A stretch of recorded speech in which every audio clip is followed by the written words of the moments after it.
buddies, I am Priyanka Tyagi again. कैसे हैं आप सब? आई होप कि आप सभी अच्छे होंगे। आज हम प्रोज का थर्ड चैप्टर डीप वाटर के बारे में बात करेंगे। डीप वाटर जो कि बाय विलियम डगलस ने लिखा है। इसमें इस स्टोरी में जो राइटर हैं उन्होंने अपना एक्सपीरियंस शेयर किया है। उन्होंने बताया है कि किस तरह से उन्होंने अपने फियर पर अपनी विल पावर के थ्रू कंट्रोल किया, किस तरह से उन्होंने उस पर काबू किया। सबसे पहले हम अबाउट ऑथर के बारे में जान लेते हैं। Douglas was a leading advocate of individual rights. जो डगलस थे वो क्या थे? एक एडवोकेट थे। ही वॉज अ जज at the supreme court of USA, और वो यूएसए में सुप्रीम कोर्ट में एडवोकेट के बाद वो जज भी रहे थे। Retired in 1975 with a term lasting 36 years and remains the longest serving justice in the history of the court। 1975 में वो रिटायर हुए थे और उन्होंने 36 ईयर की अपनी सर्विस दी थी यूएसए में, और उसके बाद वो रिटायर हुए थे। तो वो हिस्ट्री में मतलब वहाँ पे फर्स्ट ऐसे एडवोकेट थे या ऐसे जज थे जिन्होंने इतना लॉन्ग टाइम वहाँ पर एज अ कोर्ट में एज अ जज दिया था। बात करते हैं इंट्रोडक्शन ऑफ द स्टोरी। अब हम स्टोरी की बात करते हैं। जैसे कि मैंने आपको पहले ही बताया था कि ये स्टोरी जो है वो राइटर की है। राइटर उसे खुद ही नरेट कर रहा है, उसने अपना एक्सपीरियंस शेयर किया है यहाँ पर। फर्स्ट ऑफ ऑल जो फर्स्ट हेडिंग है हमारा, the narrator developed an aversion to water at a young age. Young age में वो किस तरह से पानी को डिसलाइक करता था। तो यहाँ पर राइटर बताता है कि जब मैं 10-11 साल का था तब मैंने ये डिसाइड किया कि मैं स्विमिंग स्टार्ट करूँगा। क्यों? क्योंकि उसे पानी से बहुत डर लगता था। तो इस डर को दूर करने के लिए उसने स्विमिंग करने का सोचा। और उसने स्विमिंग कहाँ पर स्टार्ट की? उसने याकीमा में, याकीमा जो कि वॉशिंगटन यूएसए के वॉशिंगटन में याकीमा एक सिटी है, और वहाँ पर जो वीएमसीए का पूल है यानी स्विमिंग पूल, वहाँ पर उसने डिसाइड किया स्विमिंग करने का। यहाँ पर वीएमसीए से मतलब है कि ये एक एसोसिएशन था जो कि स्विमिंग सिखाते थे, और इनके शहरों में, सिटीज़ में इनके अपने सेंटर थे जो स्विमिंग सिखाने का काम करते थे। तो वहाँ पर जाकर राइटर ने अपने स्विमिंग स्टार्ट करने का सोचा। उनकी जो मदर थी उन्होंने मना किया था कि तुम्हें याकीमा जो रिवर है, याकीमा शहर में याकीमा रिवर बहती है। तो उसने यहाँ पर जो उनकी मदर है वो उन्हें बताती हैं कि तुम्हें याकीमा रिवर के पास नहीं जाना है। क्यों? क्योंकि वो एक डेंजरस रिवर है। तो राइटर ने सोचा ठीक है, मैं रिवर पर नहीं जाऊंगा, लेकिन मैं स्विमिंग पूल में जाकर वहाँ पर स्विमिंग स्टार्ट करूँगा और जो मेरा फियर है उसे मैं दूर कर दूँगा। यहाँ जो राइटर का फियर है वाटर से, पानी से, वो उसका बचपन का है। बचपन मतलब एक एक्सीडेंट हुआ था एक 3-4 इयर्स में।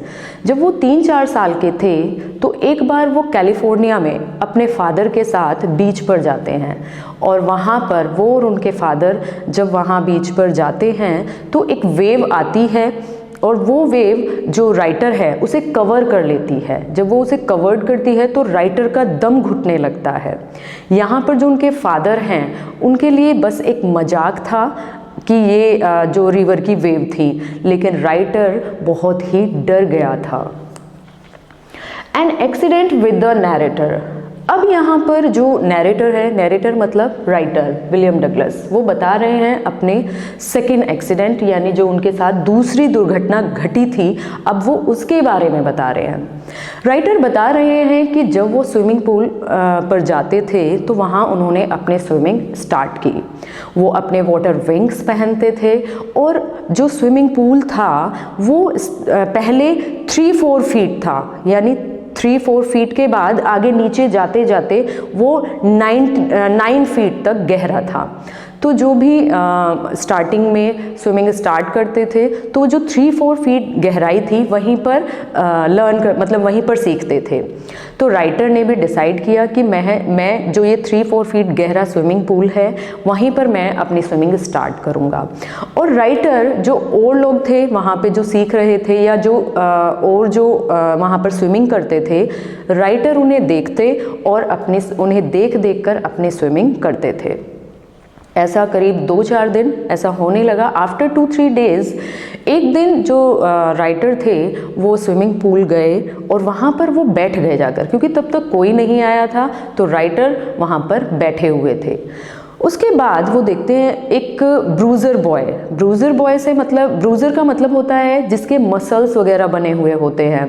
तो 18 इयर्स का एक ब्रूज़र बॉय आता है और जो 18 इयर्स का बॉय है वो थोड़ा झगड़ालू टाइप है, मतलब थोड़ा झगड़ालू है और एग्रेसिव है। तो वो आके राइटर से बोलते हैं कि हाय स्किनी मतलब पतले लड़के। हाय मतलब वो उन्हें हाय करता है राइटर को और उनसे कहता है कि अगर तुम्हें इस स्विमिंग पूल में डाल दिया जाए तो, और यह कहकर वो राइटर को उठाकर स्विमिंग पूल में डाल देता है।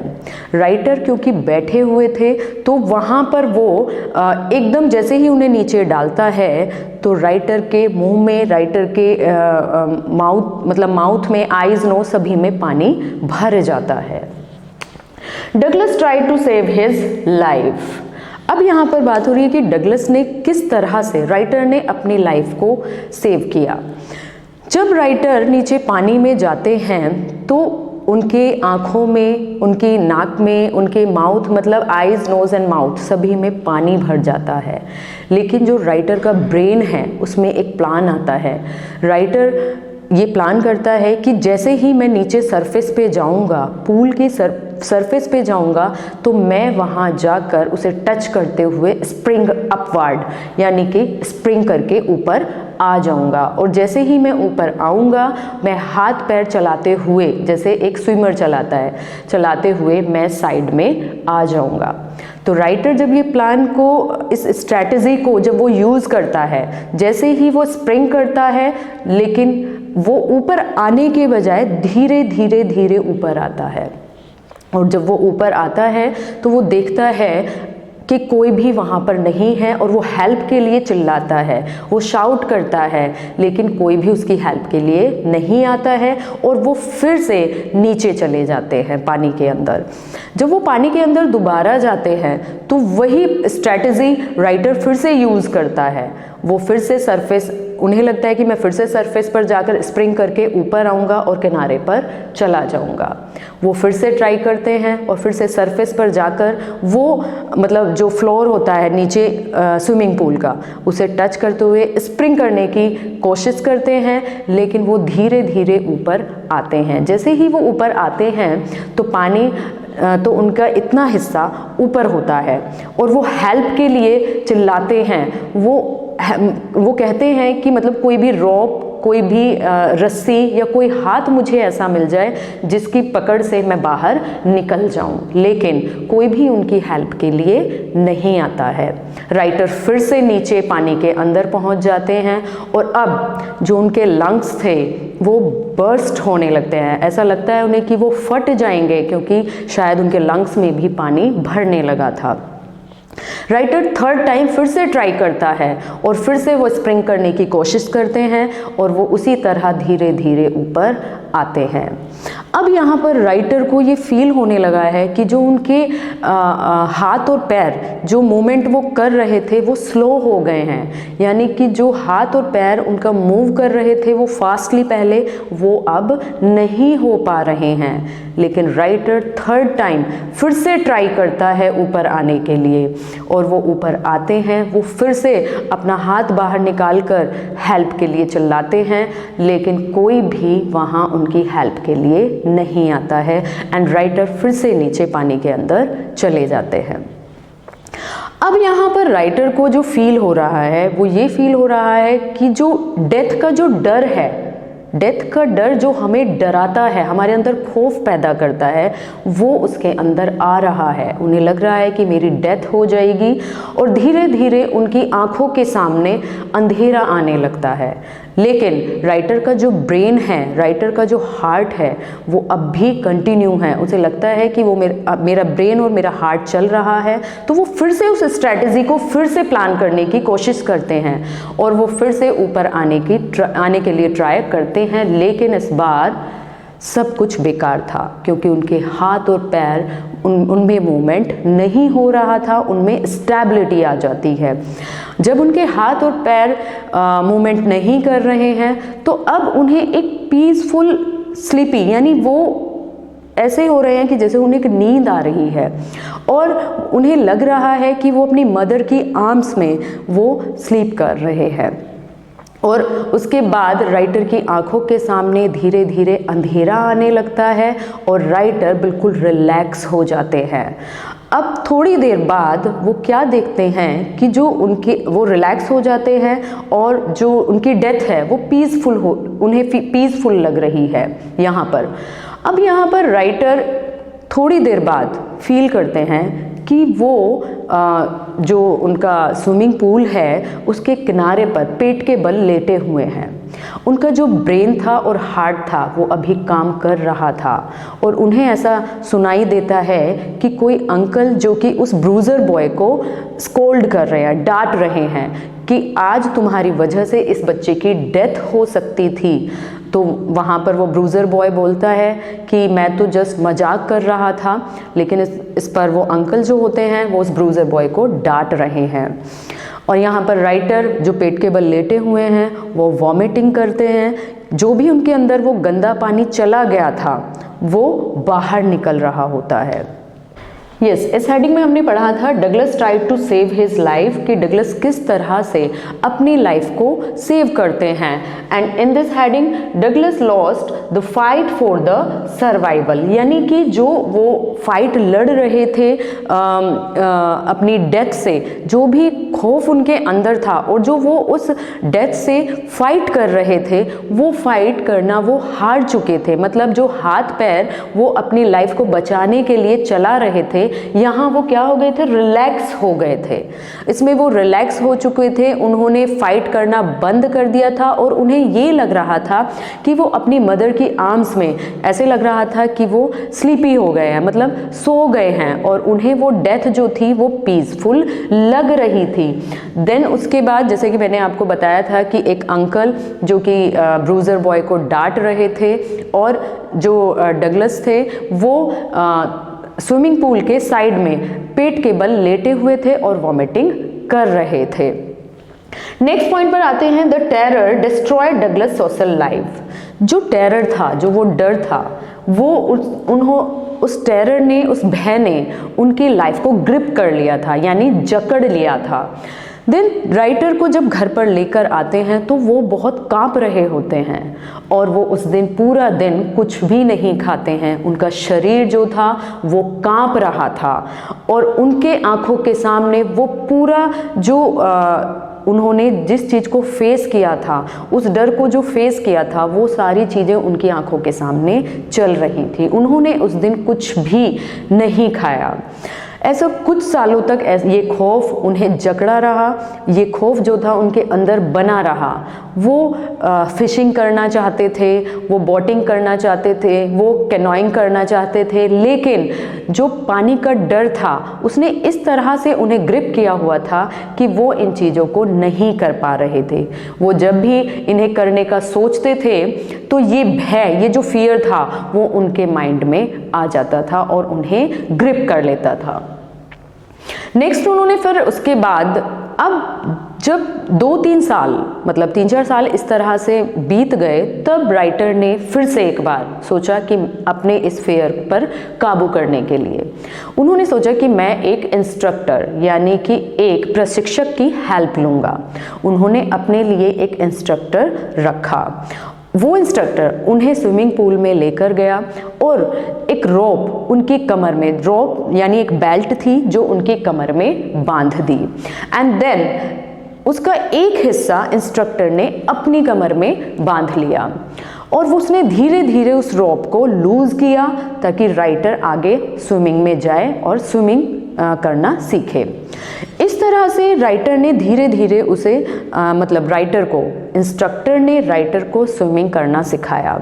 उसने सबसे पहले उन्हें स्विमिंग पूल में बेल्ट बांधकर धीरे धीरे उन्हें स्विमिंग के अंदर भेजा और उसके बाद फिर उन्होंने राइटर को बताया कि किस तरह से हमें जो ब्रीद होती है, हमारी जो सांस होती है, किस तरीके से हमें स्विमिंग करते वक्त फेस को बाहर निकालना है, कैसे इनहेल करना है एंड देन स्विमिंग पूल के अंदर हमें किस तरह से एक्सहेल करना है। तो सांस लेना छोड़ना किस तरीके से है, ये सारी चीज़ें उस इंस्ट्रक्टर ने राइटर को सिखाई।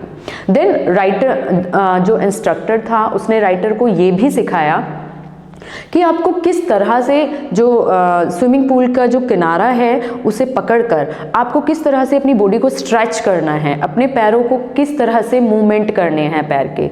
तो ये सारी चीज़ें जो इंस्ट्रक्टर था उसने बिट बाय बिट यानी कि थोड़े थोड़े टुकड़ों में उसने राइटर को सिखाया। करीब 3 महीने में राइटर स्विमिंग करना सीख गए, लेकिन इसके बावजूद भी राइटर के अंदर एक फियर था, एक डर था और उसने और भी कंटिन्यू किया। मतलब राइटर ने अक्टूबर में स्टार्ट किया और अप्रैल तक राइटर ने उसे कंटिन्यू रखा अपने डर को निकालने के लिए, अपने डर पर काबू पाने के लिए। Douglas will to live grow in intensity. Douglas ने जब स्विमिंग करने में वो परफेक्ट हो गए, उन्होंने काफ़ी स्विमिंग भी की और उन्हें लगता था कि अब मुझे कोई भी डर नहीं है। लेकिन एक दिन जब वो स्विमिंग पूल में अकेले थे, वो डर फिर से उन पर ग्रिप करने लगा। अब राइटर को ये हुआ कि ये मेरे ऊपर ग्रिप क्यों कर रहा है, ये क्वेश्चन उनके दिमाग में आता है कि इट मीन्स कि कहीं ना कहीं वो डर अभी भी उनके अंदर है। इसके लिए राइटर ने न्यू हैम्पशायर की जो लेक थी विंटवर्थ, वो वहाँ पर गए, यानी अपने उस फियर पर काबू पाने के लिए वो उस लेक पर गए जिसका नाम था विंटवर्थ। जब वो वहाँ पर गए तो उसके एक आइलैंड से उन्होंने छलांग लगाई और वो 2 माइल्स यानी 2 मील तक उन्होंने स्विमिंग की और वो एक आइलैंड से दूसरे आइलैंड तक गए स्विमिंग करते हुए। और इस तरह से स्विमिंग यानी ईस्ट से वेस्ट और वेस्ट टू ईस्ट, इस तरह से उन्होंने स्विमिंग की और वे वार्म लेक पर पहुँचे। वहाँ पर पहुँचने के बाद जब वो वहाँ से बाहर आए तो उन्होंने शाउट किया और उन्हें लगा कि अब मैंने पूरी तरह से अपने इस फियर पर विक्ट्री पा ली है। यहाँ पर उन्होंने एक लाइन जो कि वहाँ के प्रेसिडेंट थे, यानी कभी प्रेसिडेंट रहे थे रूजवेल्ट, तो उनकी यहाँ पर उन्होंने एक कोट बताई। राइटर ने बताया कि जो रूजवेल्ट थे उनका कहना था कि जो डेथ होती है वो बहुत पीसफुल होती है, डेथ पीसफुल होती है, लेकिन डेथ से पहले का जो वो डर होता है वो डर हमें डराता है। तो यहाँ पर राइटर बताते हैं कि उन्होंने उस डेथ को और उसका जो वो फियर होता है उन दोनों को फेस किया है। तो इस स्टोरी से जो हमें समझ आता है वो ये समझ आता है कि जो डेथ होती है वो बहुत पीसफुल होती है, लेकिन जो डेथ से पहले का जो डर होता है वो हमें डराता है। राइटर ने उन दोनों चीज़ों को फेस किया। राइटर ने वो सिचुएशन भी फील की जब डेथ आ रही थी और उसका जो शरीर था वो रिलैक्स हो चुका था, पीसफुल हो चुका था, अब उसे किसी भी चीज़ का डर नहीं बचा था। और राइटर ने उस फियर को भी देखा जिसने उसे ग्रिप किया हुआ था। तो कहने का मतलब यहाँ पर ये है कि जो डेथ होती है वो पीसफुल होती है, उसका डेथ से पहले का जो डर होता है कि हमें डेथ आने वाली है तो वो ही डर हमें डराता है। आई थिंक आप लोगों को ये चैप्टर क्लियर हो गया होगा। इसके कुछ क्वेश्चंस जो हैं वो मैं आपको नेक्स्ट वीडियोस में डाल दूंगी और इसी में वो अटैच्ड होंगे आपके इसी वीडियो में। आप उन इम्पॉर्टेंट क्वेश्चंस को देख लीजिएगा जो आपके एग्जाम्स में आपकी हेल्प करेंगे। आगे नेक्स्ट चैप्टर हम फिर से कंटिन्यू करेंगे। तब तक के लिए थैंक यू सो मच।